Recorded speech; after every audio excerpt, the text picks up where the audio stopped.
शिवनेरी गढ़ में शाहजी की अनुपस्थिति में शिवबा का बचपन बीत रहा था। दक्षिण क्षेत्र में सुल्तानों के बीच स्वयं शासक के लिए वर्षों से युद्ध हो रहे थे, जिनमें मुगल सल्तनत के बादशाह शाहजहां के हुक्म से शाहजी भोंसले दक्षिण में सेनापति के तौर पर नियुक्त थे। मुख्य रूप से शाहजी अपने शौर्य, वीरता और चतुराई के लिए जाने जाते थे। इसी कारण शाहजहां को उन पर विश्वास आ गया था कि दक्षिण क्षेत्र के युद्ध को संभालने के लिए शाहजी ही काबिल योद्धा है।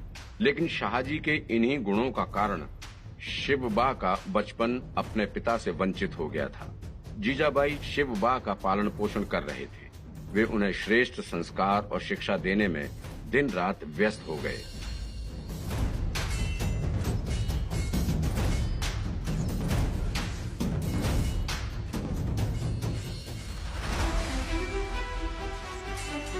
बालक शिवा अपनी माता से मिले संस्कारों से धीरे धीरे वीर तथा पराक्रमी बालक बन रहे थे।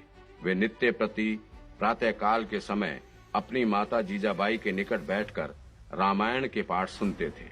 वे रामायण के प्रसंगों से बहुत प्रेरित थे। वे जीजा माता के साथ मंदिर जाते और अपनी माता को देखकर उनके अनुरूप वर्णन करते। एक दिन सुबह में अपने नित्य कर्म के अनुसार जीजाबाई मां शिव भवानी के मंदिर पर पहुंचे। उनके साथ शिवबा भी पधारे हुए थे। हिंदू परंपरा के नीति नियम अनुसार जब भी कोई मंदिर में प्रवेश करता है तब उन्हें घंट बजाना चाहिए और फिर वे गर्भगृह में प्रवेश कर सकते हैं। जीजाबाई ने बिल्कुल वैसे ही नियमों का पालन करते हुए घंट बजाया और शिव भवानी देवी को नमन किया। ये देखकर बालक शिवा ने भी घंट बजाने का प्रयास किया। उन्होंने छलांग लगाकर घंट बजाने का प्रयत्न किया, मगर छोटे कद के कारण उनका हाथ घंट तक नहीं पहुंच पाता था। उन्होंने फिर से प्रयत्न किया और फिर निष्फल हो गए। इतने में राजमाता का ध्यान शिवबा की ओर गया। उन्होंने शिवा के निष्फल प्रयत्नों को देखकर चेहरे पे स्मित लिए शिवबा को उठा लिया और कहा, लो अब जोर से घंट बजाओ। बालक शिवा ने अपने चेहरे पे मासूम हंसी के साथ जोर से घंट बजाया। इस घंट को सुनकर मंदिर के इर्द गिर्द काम करते लोगों के कान थोड़ी देर सुन्न पड़ गए थे।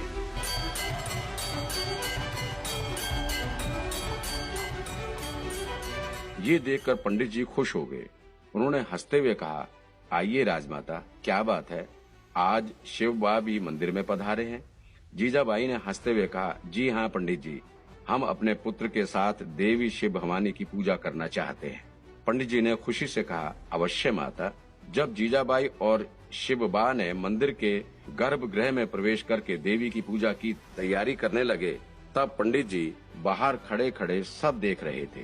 जीजाबाई शिव भवानी देवी की पूजा के लिए धूप, दीप, चंदन और सुंदर सुगंधित फूलों और उनकी हार माला लाए थे। बालक शिवा अपनी माता के अनुरूप वर्णन करके देवी की पूजा में सम्मिलित होते। जब जीजाबाई देवी को तिलक करते तो शिवा भी उन्हें तिलक करते। जब जीजाबाई घी के दीप जलाते तब शिवबा भी दीप जलाने का प्रयत्न करते। जब जीजाबाई देवी को पुष्पों से सुसज्जित करते तब शिवबा भी देवी को फूल अर्पित करते। आरती के समय जीजाबाई देवी को सुंदर फूलों की हार माला पहनाकर धूप करके उनकी आरती उतारते और शिवा घंटी बजाकर आरती में सम्मिलित होते। पीछे खड़े हुए पंडित जी बालक शिवा को देख रहे थे। उन्हें ये देखकर आश्चर्य हुआ कि जिस आयु में बच्चे अपने खेल में मद मस्त होते, उसी आयु में बालक शिवा देवी की पूजा में इतनी भक्ति भाव से सम्मिलित हो रहे थे। आरती पूरी होने के बाद जीजाबाई और शिवा ने आरती को अपने मस्तक लगा के देवी को प्रणाम किया और गर्भगृह से बाहर आ गए। उन्होंने पंडित जी को दक्षिणा देते हुए कहा, ये लीजिए पंडित जी, आपकी दक्षिणा।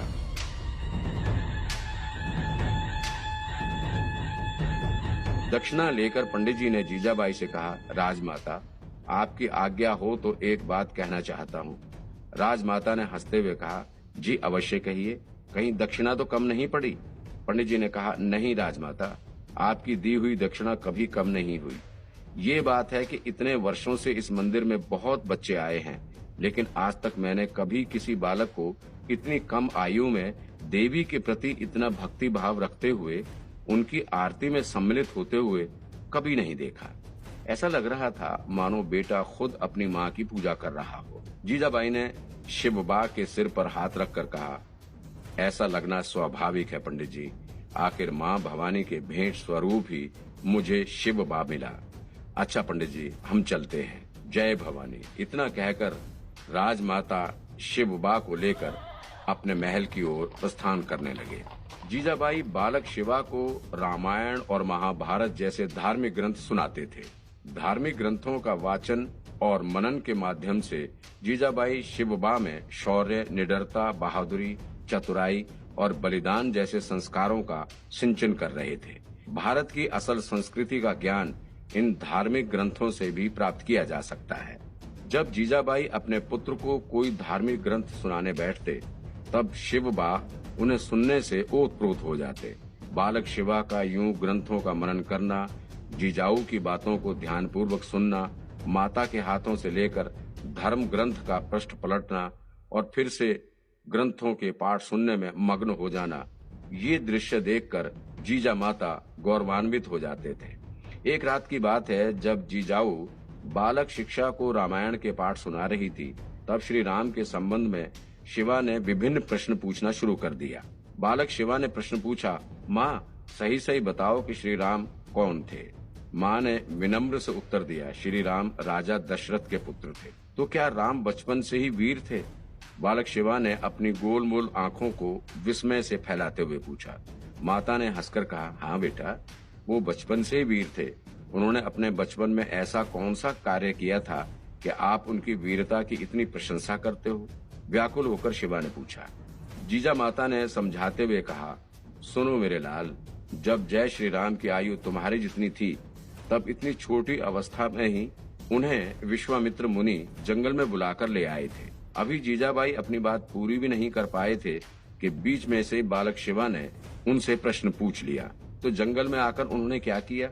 जंगल में महर्षि मुनियों को जो राक्षस कष्ट दिया करते थे और जो उनके यज्ञ में बाधा उत्पन्न करते थे, उन्होंने उन सभी राक्षसों को मार भगाया। अच्छा, बालक बड़ा हैरान हुआ। मगर माँ, राक्षसों को मार भगाने में कौन सी बहादुरी हुई? वो तो मनुष्य से कमजोरी होगा ना? नहीं पुत्र, राक्षस मनुष्य से बहुत बलवान होता है। हाँ, ये दूसरी बात है कि वो दुष्ट और नास्तिक होता है और उसके पास बुद्धि भी कम होती है। ये सुनकर बालक शिवा ने जिज्ञासा से पूछा, तो माँ, आपके कहने का मतलब है कि राक्षस महामूर्ख होता है? हाँ शिवबा, राक्षस इसीलिए महामूर्ख होते हैं क्योंकि उसे अच्छे बुरे का ज्ञान नहीं होता। ये सत्य है कि राक्षस शारीरिक शक्तियों में मनुष्य के मुकाबले बहुत बलवान होता है, लेकिन मनुष्य बुद्धिमानी होता है। इसीलिए युद्ध के दौरान ये जरूरी नहीं कि योद्धा हमेशा अपने बल पर ही विजय प्राप्त करे। कभी कभी अपनी बुद्धि से बड़े युद्ध पर भी आसानी से विजय प्राप्त कर सकता है। राजमाता का स्वर अत्यंत गंभीर हो गया। अच्छा माँ, मुझे ये बताओ कि अभी वो राक्षस कहाँ रहते हैं? बालक शिवा ने पूछा। क्या अभी भी वो महर्षि मुनियों को हैरान कर रहे हैं? हाँ मेरे पुत्र, राक्षस आज भी महर्षि मुनियों को हैरान कर रहे हैं, लेकिन अब वो पहले की भांति सिर्फ जंगल में ही नहीं रहता। आजकल वो गांव-गांव, घर-घर घूमता है। इतना कहते हुए जीजाबाई को अत्याचारी दृश्यों का स्मरण होने लगा। तुरंत शिवा ने पूछा, तो क्या माँ, हमारे शिवनेरी में भी राक्षस हैं? जीजाऊ ने अपने पुत्र के सिर पर हाथ फेरते हुए कहा, नहीं पुत्र, शिवनेरी में राक्षस अभी तो नहीं है, लेकिन जल्द आने वाला है। लेकिन दुष्टों को ज्यादा याद नहीं करना चाहिए, वो आएंगे तब देख लेंगे। जीजाबाई ने बालक के मन को बहलाकर उस मुद्दे को बदलने की कोशिश की, मगर शिवा बालक जरूर थे, लेकिन साथ साथ बुद्धिमानी भी थे। उन्होंने तुरंत खड़े होकर कहा, नहीं माँ, आपने ही मुझे सिखाया है कि बुद्धिमान योद्धा हमेशा पहले से ही युद्ध की तैयारी कर लेता है, और अब कहते हो उसके आने पर देखा जाएगा। नन्हे बालक का यूं गुस्से में आकर गूढ़ बात बोलना देखकर जीजाबाई अपने दांतों तले उंगली दबाती रह गई, और अचानक उन्हें स्मरण हुआ कि देवी शिव भवानी ने सही कहा था कि ये बालक अद्भुत होगा। जब जीजा माता को ये अनुभव हुआ कि शिवा के इन प्रश्नों का अंत होना असंभव है, तब उन्होंने कहा, ठीक है शिवा, तो तुम भी पहले से ही तैयार रहो। तुम्हें भी श्री राम की तरह ही राक्षसों का विध्वंस करना होगा। इस पर गर्व का अनुभव करते हुए शिवा ने जीजा माता से कहा, ठीक है माँ, तो शीघ्र ही शोभा जी और हनुमंते जी से कहो कि मेरे लिए नई नई तलवारें और नए नए भाले ला दे। अच्छा, शीघ्र ही तुम्हारे लिए सब प्रबंध हो जाएगा। चलो पहले दूध पी लो और फिर जल्द ही सो जाओ।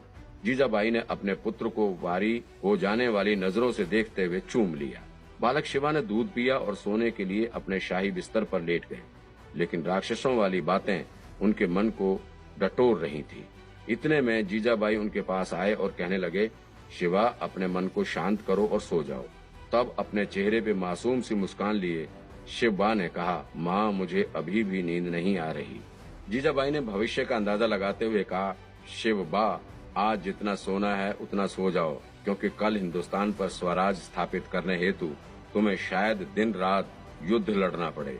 उस वक्त तुम्हें सोने का समय नहीं मिलेगा। शिवबा को नींद आ जाए, उसके लिए जीजाबाई ने फिर कहा, अच्छा शिवबा, हम तुम्हें एक वीर पुत्र की कहानी सुनाते हैं। बालक शिवा खुश हो गया। इससे पहले कुछ बोल पाए उससे पहले जीजाबाई ने उन्हें कठोर आवाज में कहा, लेकिन शिवा, याद रखो, कहानी खत्म होते ही तुम सो जाओगे और कोई सवाल नहीं करोगे। इतना कहकर जीजाबाई ने अपने शिवा को कहानी सुनाना शुरू कर दिया। जीजाबाई ने अपने पुत्र को कोई काल्पनिक कथाओं की कहानी नहीं सुनाई। जादुई नगरी और परियों की कहानी के बजाय वे हमेशा किसी वीर पुरुष अथवा धार्मिक ग्रंथों की गाथा और उनके प्रसिद्ध प्रसंग सुनाते थे। जीजाबाई ने इस प्रकार बालक शिवबा को शिक्षा देना आरंभ किया कि मानो उन्होंने शिवा के बचपन से ही तय कर लिया था कि स्वराज का ध्वज उनका शिवा ही लहराएगा। शिवनेरी में शाहजी महाराज की अनुपस्थिति में जीजाबाई ने शोभा जी को जिम्मेदारी सौंपी कि बालक शिवबा को तलवारबाजी सिखाए। राजमाता की आज्ञा का पालन करते हुए शोभा जी ने शिवबा को तलवारी से युद्ध करने की प्रशिक्षा देना शुरू कर दिया। वीर शिवाजी के लिए तलवारें भी बन गई थीं और भाले भी तैयार हो गए थे। वो सदैव अपनी छोटी छोटी तलवारों और भालों के साथ खेला करता था।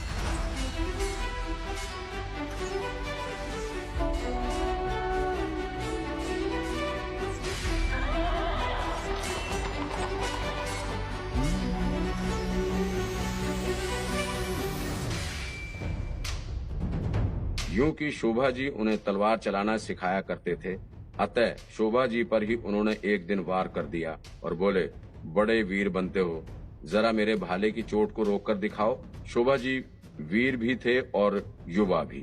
उन्होंने हंसते हंसते बालक शिवा के भाले को रोक लिया और उसके बाद वे शिवा को ललकारते हुए बोले, अब यदि तुम वीर हो तो मेरे भाले के वार को रोक कर दिखाओ। खेल खेल में शोभा जी ने अपना भाला धीरे से शिवा की तरफ फेंका। शिवा ने भाले को रोकने का प्रयास तो किया, किंतु वे असफल हो गए। परिणाम स्वरूप भाले की नोक उनके घुटने के नीचे के पैर में चुभ गई। शिवा हाय हाय करने लगे। शिवबा को यूं घायल देख शोभा जी को मन ही मन अत्यंत दुख हुआ, मगर अब वे कर ही क्या सकते थे। अफसोस प्रकट करते हुए उन्होंने शिवा से कहा, माफ करना शिवा, माफ करना। खेलते देख शोभा जी दंग रह गए। यूं तो शोभा ने भाले को रोकने की भरपूर चेष्टा की। खेल में मुझसे थोड़े ज्यादा जोर से तुम पर वार हो गया। वे शिवा के निकट आए और उनके घाव को बांधने के लिए रुमाल निकालने लगे। ठीक उसी समय बालक शिवा ने उन पर अपने भाले से आक्रमण कर दिया। घायल शिवा को यूं अचानक वार कर, किंतु वे सफल नहीं हो पाए और उनका दाहिना पैर जख्मी हो गया। खेल समाप्त होने पर दोनों घायल और राजमहल के आंगन में बैठे थे कि इतने में एक सेवक ने आकर सूचना दी, आप दोनों को राजमाता जीजाबाई ने शीघ्र ही दरबार में उपस्थित होने का हुक्म दिया। ये सुनकर दोनों डर गए। शिवबा ने घबराते हुए पूछा, क्या करें शोभा जी? शोभा जी ने कहा, राजमाता का आदेश है तो जाना तो पड़ेगा ही। दोनों घायल वीर दरबार की ओर चलने लगे।